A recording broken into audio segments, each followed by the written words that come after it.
بسم اللہ الرحمن الرحیم۔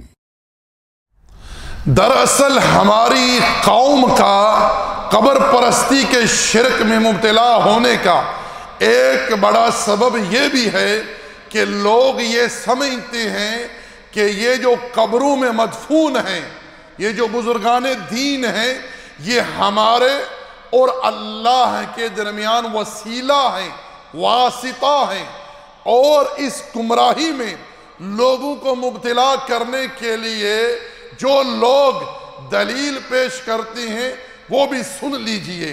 اللہ جل وعلا نے سورۃ المائدہ میں ارشاد فرمایا، یا ایھا الذین آمنوا اتقوا اللہ وابتغوا الیہ الوسیلہ۔ مسلمانوں، اللہ کا تقوی اختیار کرو اور اس کی طرف وسیلہ تلاش کرو۔ اس آیت کو بنیاد بنا کر لوگوں کو یہ باور کروایا جاتا ہے، دیکھو اللہ جل وعلا نے یہاں وسیلہ اختیار کرنے کا حکم دیا ہے، چنانچہ یہ جو درگاہوں میں، مزاروں میں، قبروں میں مدفون ہستیاں ہیں، یہ جو بزرگان دین ہیں، یہ اولیاء اللہ ہیں، ان کے ملنے سے اللہ مل جاتا ہے۔ یہ ہستیاں ہمارے اور اللہ کے درمیان واسطہ ہیں، سفارشی ہیں، ہمارا وسیلہ ہیں، ہماری سیڑھی ہیں۔ اللہ ہماری سنتا نہیں اور ان کی موڑتا نہیں۔ اور پھر خوب اس آیت کریمہ کو بیان کر کے لوگوں کو شرک کی دلدل میں مبتلا کیا جاتا ہے۔ میرے بھائیو، اس میں کوئی شک نہیں ہے کہ رب ذوالجلال نے اس آیت کریمہ میں وسیلہ اختیار کرنے کا حکم دیا ہے، لیکن سوچنا یہ ہے، کیا یہ وہی وسیلہ ہے جسے ہمارے ہاں لوگوں کو بتلایا جاتا ہے کہ درگاہوں والوں کا وسیلہ، قبروں میں جو مدفون بزرگ ہیں ان کا وسیلہ اختیار کر کے اللہ تک رسائی حاصل کی جائے؟ میرے بھائیوں، غور سے سنو، یہاں اس آیت کریمہ میں جو لفظ وسیلہ وارد ہوا ہے، اس کا معنی ہے قرب، یعنی اللہ حکم دے رہا ہے کہ تم اللہ کا تقوی اختیار کرو اور اللہ کا قرب تلاش کرو، یعنی وہ اعمال کرو جن کے ذریعے تمہیں رب ذوالجلال کا قرب حاصل ہو، جن کے ذریعے تمہیں رب ذوالجلال کا قرب حاصل ہو۔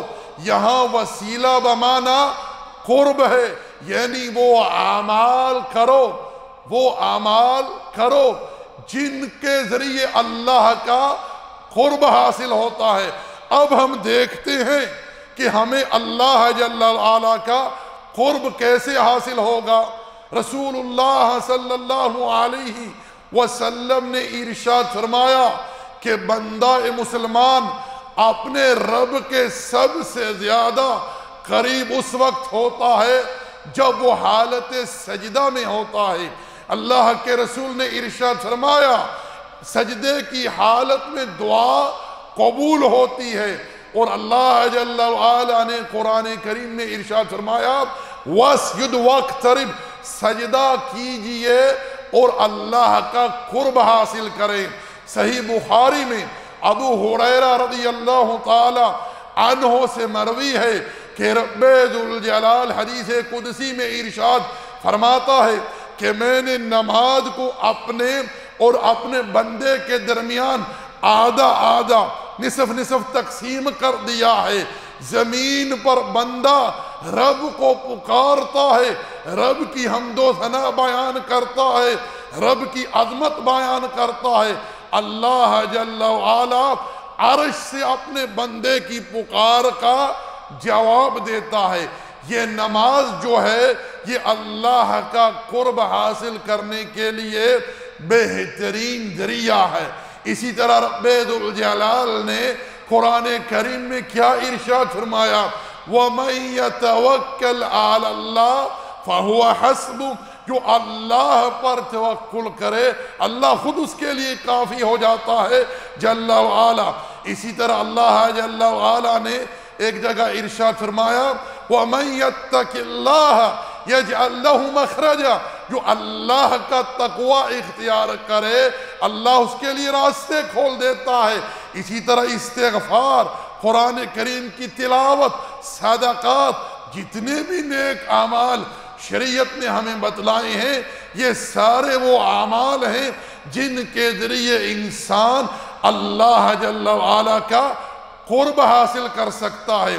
میرے بھائیوں، میرے دوستو، درگاہوں پر، مزاروں پر، آستانوں پر جا کر نظریں چڑھانا، چادر چڑھانا، وہاں دیے جلانا، اگربتیاں جلانا، وہاں قبروں کے سامنے رکوع اور سجود کرنا، قیام کرنا، قبروں کو بوسہ دینا، قبروں کا طواف کرنا، اور پھر یہ کہنا کہ یہ ہستیاں ہمارے اور اللہ کے درمیان واسطہ ہے، وسیلہ ہے، سفارشی ہے۔ میرے بھائیو، یہ تو عین شرک ہے۔ یہی شرک کفار مکہ کا تھا۔ وہ بھی یہ کہتے تھے ما نعبدہم، ہم ان کی عبادت نہیں کرتے۔ پھر ظالموں کیوں ان کے سامنے جھکتے ہو؟ کہتے تھے الا لیقربونا الی اللہ زلفیٰ، ہم ان کے ذریعے اللہ کا قرب چاہتے ہیں۔ تو معذرت کے ساتھ میں یہ بات کہنے جا رہا ہوں، ان کی سوچ اور ان کی سوچ، ان کا عقیدہ اور ان کا عقیدہ، ان کی فکر اور ان کی فکر بالکل ایک جیسی ہی ہے۔ اس معاملے میں اگر فرق ہے تو ناموں کا فرق ہے۔ انہوں نے لات اور منات اور عزا کو اپنے اور اللہ کے درمیان جو ہے وہ سفارشی وسیلہ جو ہے مقرر کیا، اور انہوں نے علی اور حجویری اور چشتی اور جیلانی کو اپنے رب کے درمیان جو ہے وسیلہ، واسطہ، سفارشی مقرر کیا۔ شرک کی حقیقت دونوں کی ایک ہی ہے اس معاملے میں۔